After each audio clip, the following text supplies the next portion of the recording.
దేవుని రక్షణ విధానం ఒకటి, నువ్వు మారు మనసు పొందు, పాప పశ్చాత్తాపడాలి, నీ పాపం ఒప్పుకోవాలి, విడిచిపెట్టాలి.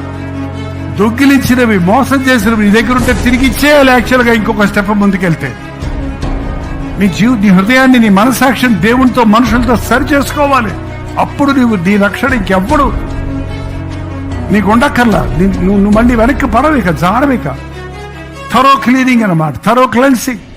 అపవాదికి చోటు ఉండదు ఇక నీ మీద. ఇటువంటి ఈ రోజున చాలా మంది మార్పు సరిగా లేదు, సగం మార్పే.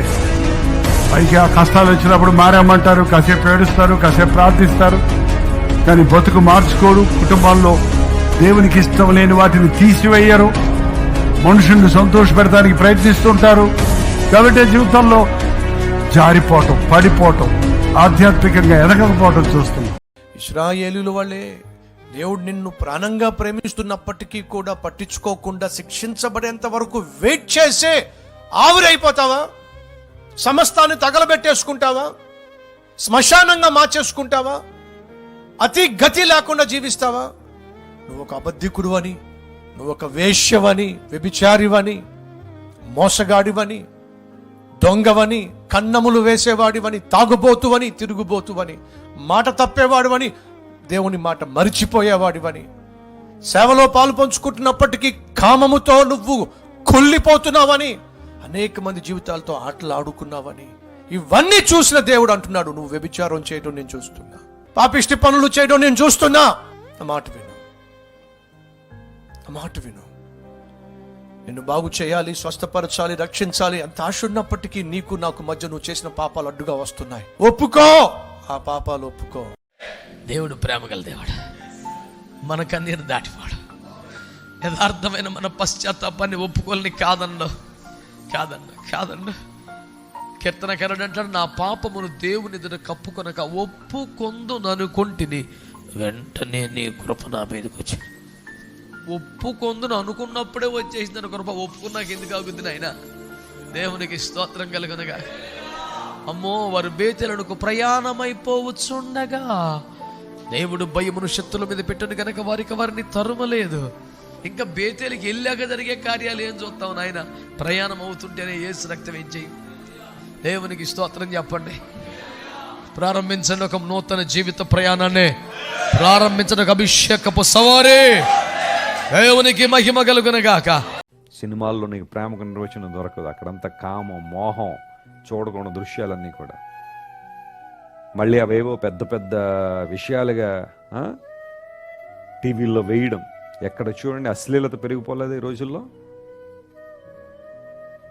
నీ జీవితంలో ఎండిపోయిన అనుభవాలకు వచ్చేస్తాయి నువ్వు పాపాన్ని ప్రేమించే పరిస్థితులు నీవు ఉంటే. అందును బట్టి దావీదు ఇక్కడ ఒక నిర్ణయం తీసుకున్నాడు. ఏదంటే, ఇకపై నా దోషమును నేను కప్పుకొనక దాన్ని ఒప్పుకుంటాను. ప్రియ సహోదరుడా, చెప్పు, నువ్వు కప్పుకుంటున్నావా, ఒప్పుకుంటున్నావా? పాపాన్ని కప్పుకోవడం వల్ల నీవే నష్టపోతావు, పాపాన్ని కప్పుకోవడం వల్ల నీవే ఇబ్బందులు పాలవుతావు. కానీ ఎప్పుడైతే ఒప్పుకునే అనుభవం నీలో ఉంటుందో, ఒప్పుకునే జీవితం నీలో ఉంటుందో, ఖచ్చితంగా దేవుని కనికరాన్ని పొందుకుంటావు. You cannot resist the devil. అపవాది మీ పైన అధికారం. ఈరోజు చాలా మంది పాపాన్ని లాట్ పెట్టుకుని ఏస్తున్నాము, నా అపవాది బయటికి పోంటాడు, పడిపడిన అవుతాడు. నువ్వేంద్రా నా చెప్పేది? నువ్వు నా బానిసరా? నా అధికారంలో ఉండి నన్ను పొమ్మంటావేట్రా? నాకు చెల్లించాల్సింది చెల్లించో, నాకు ఎలా చెల్లించాల్సిందో చెల్లించో. ఈరోజు యేసు రక్తంలో మనం కడగబడితే, మనం పాపములు మన నోటితో ఒప్పుకుంటే, ఈ మాట మరల తెలియబడుతున్నాడు దేవుడు మనకు తెలియజేస్తూనే వస్తున్నాడు. ఒప్పుకో, ఒప్పుకో, ఒప్పుకో. ఒప్పుకుంటే విడుదల, ఒప్పుకుంటే క్షమాపణ. క్షమించబడిన ప్రతి పాపమునికి అపవాదికి దానిపైన అధికారము లేదు. మీ జీవితంలో ఇంకా నేను అపవాదికి అధికారం అవ్వనంటే, you need to confess first, repent of your sins. రెండోది దేవుడు అంటున్నాడు, ఎదిరించు. యాకోబు 4:7 అయితే ఎదిరించండి, అప్పుడు వాడి మీ దగ్గర నుంచి పారిపోతాడు. పాపానికి ఒక స్వభావం ఉంది. పాపానికి ఉన్న స్వభావం ఏంటంటే, అది ముందు మురిపిస్తుంది, చేస్తున్నప్పుడు మైమరిపిస్తుంది,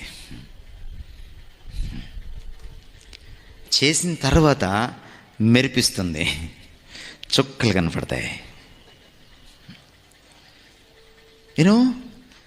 చేసేటప్పుడు పాపం చాలా సుందరంగా ఆకర్షణీయంగా ఉంటుంది. చేసిన తర్వాత పాపపు నీసు పోదు. మీరెంతన్నా కడిగి చూడండి, పోతుంది. Guilt pops up always in your heart. Guilt.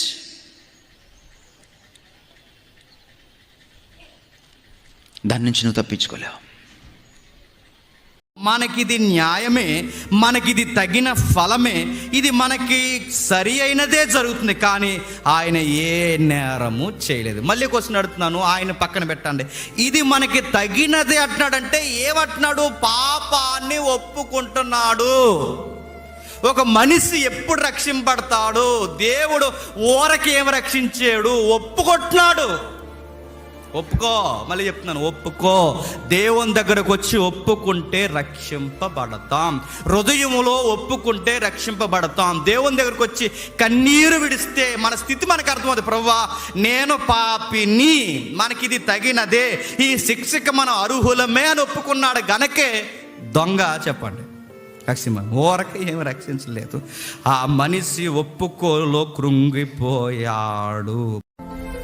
Bible చెప్తుంది, అతిక్రమమును దాచిపెట్టువాడు దాన్ని ఒప్పుకొని విడిచిపెట్టువాడు కనికరం పొందుకుంటాడు. ఒప్పుకున్నది ఏది, విడిచిపెట్టింది ఏది? పాపాన్ని విడిచిపెట్టకుండా, పాపాన్ని ఒప్పుకోకుండా, పాపం యొక్క ఫలితం, పాపం యొక్క పర్యవసానం మీదకి వస్తుంటే దాని నుండి తప్పించుకోవాలని పారిపోతున్నాడు. ఈనాటికి చాలా మంది చేసేది అదే. వచ్చేమంటారు, అయ్యగారండి మా కొరకు ప్రార్థన చేయండి, పాస్టర్ గారు ప్రార్థన చేయండి. ఏమని? చాలా శ్రమలు వస్తున్నాయండి, పోవాలండి, వ్యాధుల్లో ఉన్నాం, స్వస్థత కావాలి, దయ్యముల చేత పీడించబడుతున్నాం, విడుదల కావాలి. అసలు ఈ దరిద్రానికి కారణం ఏమిట్రా? అది మాత్రం చెప్పడం.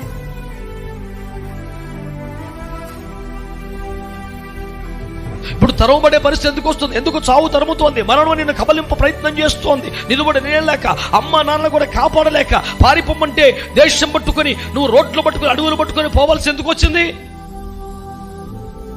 పేరు మార్చబట్టి కాదు, అబద్ధం ఆడబట్టి కాదు, కొంప ముంచబట్టి కాదు. బైబిల్లో అందుకని రాసి ఉంటుంది, దేవుడు వేశ్యనైనా క్షమిస్తాడేమో కానీ వేషధారిని దేవుడు పొర్రపాటున, వేషం ఎంత వేసుకున్నా, యెరోము భార్య ప్రవక్త దగ్గరికి వేషం వేసుకొని వచ్చింది. లోకంలో ఎక్కడైనా మన వేషం చల్తా, ఎక్కడ చల్తా నహి అయినా ఎక్కడ కుదరదు? దేవుని దగ్గర వేషం కుదరదు. ఏదో ఒక రోజు బట్ట బయలు చేస్తాడు. నీ పాపం దేవుడు బట్ట బయలు చేయక మునిపే ఉన్నది ఉన్నట్లుగా దేవుని దగ్గర ఒప్పుకుంటే నా దేవుడు నిన్ను కనికరించునుగాక.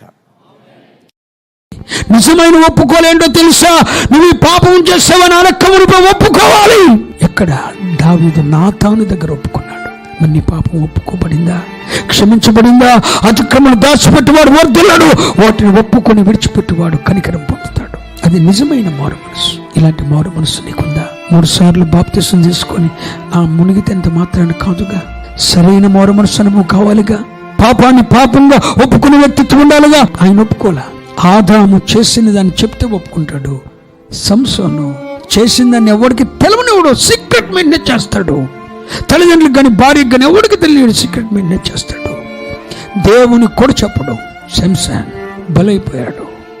కానీ దావీదు రాజు ఉండి దైవ సేవకుల దగ్గర మోకాల్లో నీ పాదాల మీద పడి, అయ్యా నేను పాపం చేశానని ఒప్పుకుంటాడు, పరిహరించబడతాడు.